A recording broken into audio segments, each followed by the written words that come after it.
बारिश में उड़ते हुए मीना चिड़िया अपने बच्चों के लिए मीठे फल लेने गुफा के पास जाती है।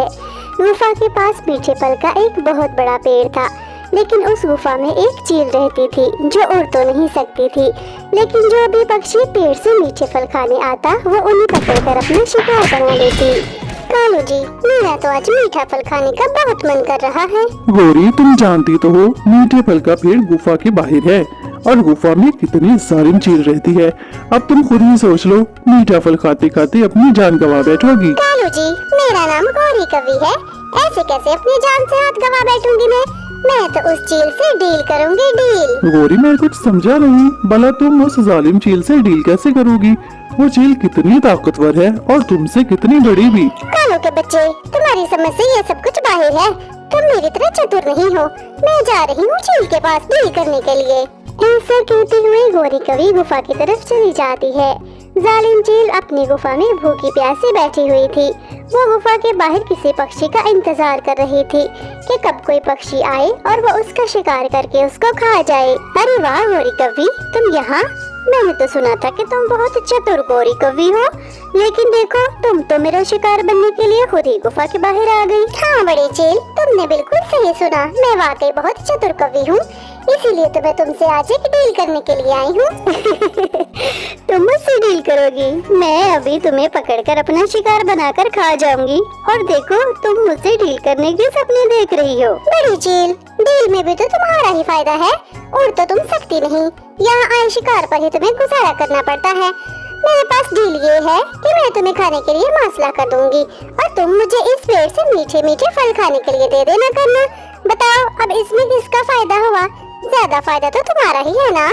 हाँ, ये डील तो मेरे फायदे की ही है, लेकिन याद रखो गौरी कवि, जब तक तुम मेरे पास शिकार लेकर नहीं आओगी, मैं भी तुम्हें इस पेड़ से मीठे फल तोड़ने नहीं दूंगी। चील की बात सुनकर गौरी कवि चील के लिए जंगल से शिकार तलाश करने निकल जाती है।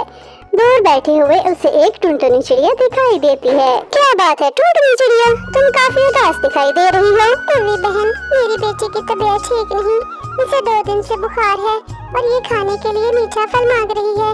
अब तुम ही बताओ, मैं मीठा फल कहाँ से लेकर आऊँ? हाँ, तो इसमें क्या बुरी बात है? तुम्हारी बेटी को 2 दिन से बुखार है, जाओ गुफा के बाहर जो मीठे फल का पेड़ है, इसे वहाँ से मीठा फल ला कर दो, नहीं तो मैं तुम्हारे साथ चलती हूँ। नहीं गौरी कवि, मैं उस पेड़ से मीठे फल लेने नहीं जाऊंगी। उस गुफा में तो बहुत खतरनाक चील है, वहाँ जो भी मीठे फल लेने जाता है वो उसे अपना शिकार बना लेती है। टुनटुनी चिड़िया मेरी बहन, मेरे होते हुए तुम क्यों टेंशन ले रही हो? रही बात उस चील की, वो तो मेरी बहुत अच्छी सहेली है, जब तुम मेरे साथ फल लेने जाओगी ना तो वो तुम्हें कुछ भी नहीं कहेगी। चलो तुम मेरे साथ। गौरी बहन देख लो, कहीं मरवा ना देना मुझे उस बड़ी चील से। तुम तो मेरी छोटी बहन हो, मेरे होते हुए तुम क्यों डर रही हो? चलो मेरे साथ। ऐसे झूठ बोलकर गौरी कवि टुनटुनी चिड़िया को अपने साथ गुफा के बाहर ले जाती है। टुनटुनी चिड़िया, पहले तुम खुद पेट भर कर मीठे फल खा लो, बाद में अपनी बेटी के लिए तोड़ लेना। मैं जरा गुफा के अंदर अपनी सहेली चील से मिल लूं। बड़ी चील, मैं बाहर एक शिकार लेकर आई हूँ, बहुत ही सुंदर टुनटुनी चिड़िया है, जाओ जल्दी से जाकर उसे अपना भोजन बना लो।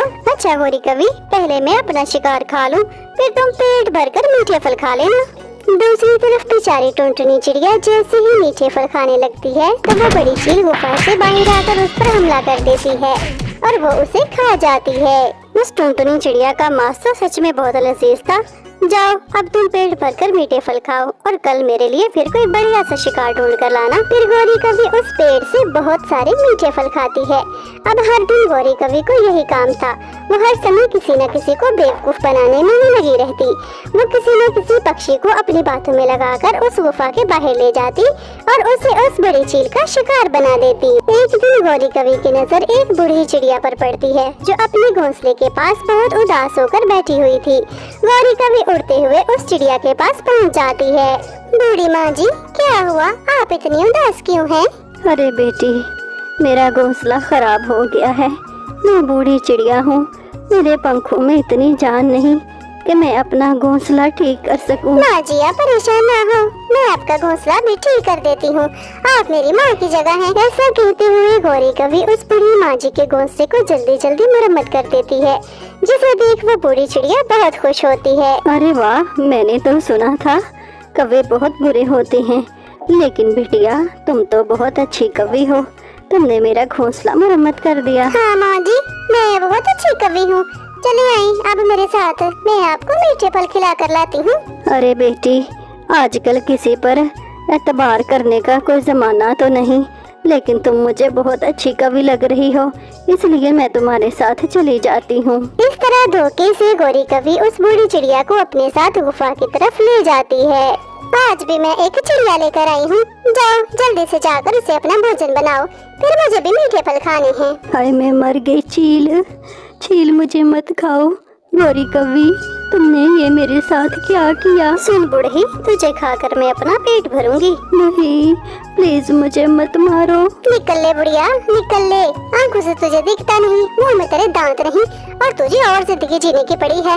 निकल ले अब तो। फिर देखते ही वो बड़ी चील उस बूढ़ी चिड़िया पर हमला करके उसे खा जाती है। कवि, मेरी सहेली, वैसे तो तुम हर रोज मेरे लिए शिकार लेकर आती हो, लेकिन कल कुछ खास दिन है। मेरी बहन आ रही है मुझसे मिलने, उसे कबूतर का मांस बहुत पसंद है, तो तुम कोशिश करना कि कल तुम या तो कोई प्यारी सी चिड़िया या फिर कबूतर लेकर आना। अच्छा सहेली, इसमें क्या मुश्किल है, मैं कल किसी कबूतर को बेवकूफ बना कर ले आऊंगी, तुम उसका शिकार कर लेना।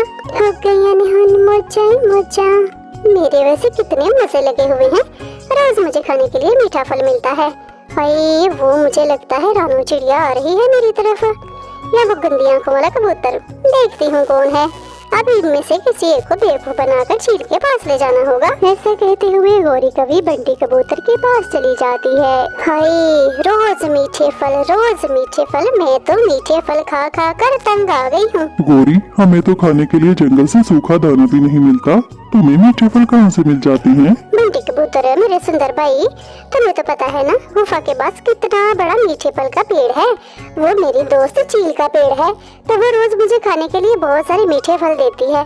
अगर तुम्हें भी खानी है तो चलो मेरे साथ। गौरी कवि, वो चील तो बहुत खतरनाक है, मैंने सुना है जो पक्षी भी वहाँ जाता है वो उसका शिकार कर लेती है। देख लो, कहीं मरवा ही न देना मुझे। गौरी कवि और कबूतर बातें कर ही रहे थे कि वहाँ पर रानू चिड़िया भी आ जाती है। क्या बातें हो रही है कबूतर भैया? मुझे लगता है आप दोनों कहीं जाने की बात कर रहे थे। हाँ रानू चिड़िया, हम वो मीठे फल खाने कुछ नहीं रानू चिड़िया, वो मेरी और बंटी कबूतर की कोई पर्सनल बात है, तुम हर बात के बीच में टांग ना अड़ाया करो। फिर गौरी कवि बंटी कबूतर को अपने साथ गुफा की तरफ ले जाती है। कुछ गड़बड़ तो जरूर है, बंटी कबूतर मुझे कुछ बताने लगा था, लेकिन गौरी कवि ने उसकी बात काट दी। ये गौरी कवि बहुत चालाक है, कहीं बंटी कबूतर को किसी मुश्किल में न डाल दे, मुझे इनका पीछा करना होगा। फिर रानू चिड़िया उड़ते हुए बंटी कबूतर और गौरी कवि के पीछे पीछे चली जाती है। वो गुफा के बाहर चील को देखती है जो कबूतर को पकड़ने वाली थी। तभी रानू चिड़िया ऊंची ऊंची शोर मचाने लगती है। रानू चिड़िया का शोर सुनकर कबूतर फुर करके वहाँ से उड़ जाता है। गौरी कवि, वो कबूतर तो फुर करके उड़ गया। हाँ, लेकिन मैं तो उसे यहाँ तक लेकर आई थी ना, और ये क्या, आपने बाहर जाने का रास्ता ये बड़े पत्थर लगाकर बंद क्यों कर दिया है? रास्ता इसलिए बंद किया है कि तुम बाहर न जा सको, समझी? तुम्हें बताया था ना आज मेरी बहन आने वाली है। कबूतर उड़ गया तो क्या हुआ, तुम तो हो ना, आज तुम्हारे शिकार से ही गुजारा कर लेंगे। नहीं नहीं चील सहेली, आप ऐसे कैसे कर सकती हो, प्लीज मुझे जाने दो। लेकिन चील गौरी कवि की एक नहीं सुनती और वो उस पर हमला करके उसे मार देती है। इस तरह गौरी कवि को उसके किए की सजा मिल जाती है। रानू चिड़िया, मेरी बहन, मैं तो आज बाल बाल बच गया सिर्फ आपकी वजह से। बंटी भैया, ये कौवे बिल्कुल भी भरोसे के लायक नहीं होते, आइंदा आप कभी भी किसी कौवे का भरोसा नहीं करना।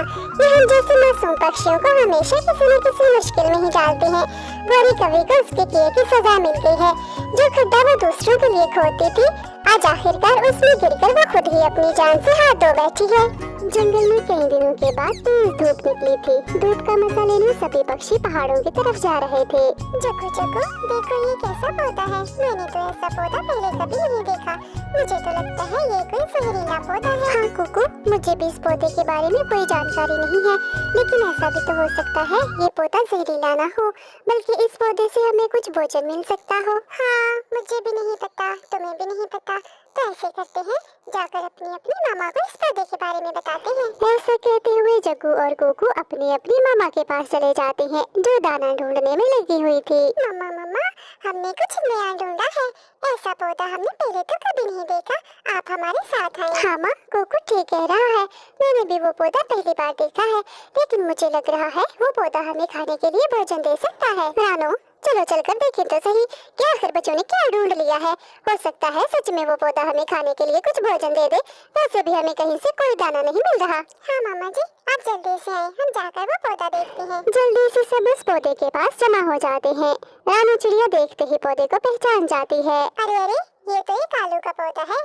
कुकू और जग्गू, तुमने तो सच में बहुत कमाल चीज ढूंढ ली है। लेकिन चिड़िया, मुझे तो इस पर कहीं भी आलू दिखाई नहीं दे रहे। गौरी, आलू पौधे के ऊपर नहीं लगते, बल्कि वो पौधे की जड़ों में जमीन के अंदर होते हैं। वो तो ठीक है रानू चिड़िया, लेकिन हम इन आलूओं का करेंगे क्या? गौरी, आलूओं से हम मजेदार आलू के फ्राइज और मजेदार आलू के पकौड़े बना सकते हैं।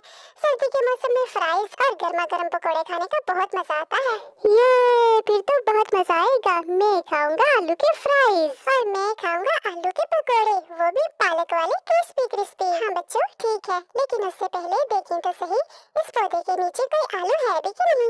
गौरी बहन, इस पौधे को तो उखाड़ो। फिर जैसे ही गौरी कभी उस आलू के पौधे को जड़ से उखाड़ती है, उसकी जड़ों में बड़े बड़े आलू लगे हुए थे, जिन्हें देखकर सब बहुत खुश हो जाते हैं।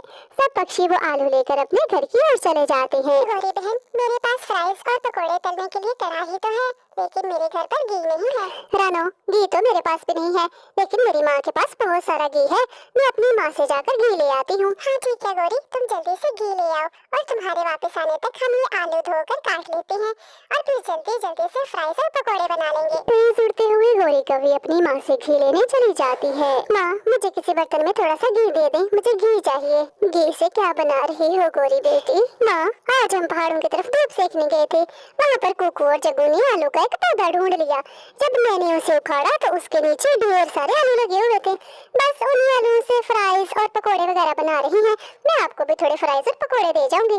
प्लीज माँ, मुझे घी दे दो, इनकार मत करना। अच्छा गौरी, मैं तो घी जब भी दूंगी जब तुम मुझसे वादा करो कि मुझे भी फ्राइज और पकोड़े देकर जाओगी। हाँ हाँ माँ, मैं कह तो रही हूँ, आपको भी फ्राइज और पकोड़े देकर जाऊंगी। और क्या आपको मैं किसी पेपर पर लिख कर दे दूं? जल्दी से मुझे घी दें, चिड़िया मेरा इंतजार कर रही होगी। गौरी कभी घी लेकर आ जाती है। वाह चिड़िया, तुमने तो मेरे वापस आने तक सारा काम निपटा दिया है। अब जल्दी से ये घी कढ़ाई में डालकर फ्राइज और पकोड़े तल लो, और मैं तोते से लाल टमाटर लेकर आती हूँ केचप बनाने के लिए। फ्राइज और पकौड़ों का मजा तो केचप के साथ ही आता है। उड़ते हुए गौरी कभी तोते के खेत में चली जाती है। तोता अपने खेत की रखवाली कर रहा था। मिठू तोते, मेरे सुंदर भाई, मुझे अपने खेत से पके हुए लाल टमाटर तोड़ दो, मुझे उनसे टमाटो केचप बनानी है। टमाटो केचप किस लिए गौरी? मैं और रानो चिड़िया पकोड़े और फ्राइज बना रही हैं, और तुम्हें तो पता है पकोड़े और फ्राइज का मजा तो टमाटो केचप के साथ ही आता है। वैसे तुम्हारे खेत में पके हुए लाल टमाटर देखकर मुझे ना वो याद आ गया, वो क्या उसको कहते हैं, टमाटर बड़े मजेदार, वाह टमाटर बड़े मजेदार, टमाटर बड़े मजेदार, वाह टमाटर बड़े मजेदार। फिर गौरी पके हुए लाल टमाटर लेकर घर चली जाती है। बच्चों, जब तक मैं फ्राई से पकोड़े तल रही हूँ, आप दोनों बाहर जाकर खेल लो। जग्गू और कुकू घर से बाहर जाकर अपने फुटबॉल के साथ खेलने लग जाते हैं। दूसरी तरफ रानू चिड़िया जल्दी जल्दी से टमाटो केचप तैयार कर लेती है। गौरी कभी फ्राइज प्लेटों में डालती है और सबके लिए फ्राइज और केचप सर्व करती है। फिर वो सब मिलकर मजेदार से फ्राइज केचप के साथ खाते हैं। गौरी मुझसे घी तो ले गई, लेकिन मुझे फ्राइज और पकोड़े देने नहीं आई। आइंदा इसे मुझसे कोई काम पड़ेगा, फिर इसे सबक सिखाऊंगी मैं। गौरी बहन, ये ले, ये अपनी माँ को दे आई। मैंने सबसे पहले फ्राइज और पकोड़े आपकी माँ के लिए पैक करके साइड पर रख दिए थे। गौरी कभी जल्दी से वो पकोड़े और फ्राइज लेकर अपनी माँ के पास चली जाती है। माँ, ये लो, इसमें आपके लिए पकोड़े और फ्राइज हैं।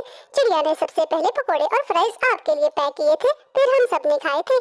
बहुत शुक्रिया गौरी बेटी, वैसे भी मिल बांट कर खाना बहुत अच्छी बात होती है। फिर गौरी कभी की माँ भी मजे मजे से फ्राइज खाने लगती है। इस तरह जंगल के सभी पक्षी मिल बांट कर अपना जीवन बिताने लग जाते हैं। तो दोस्तों, आपको आज की ये वीडियो कैसी लगी? कृपया कमेंट करके जरूर बताएं।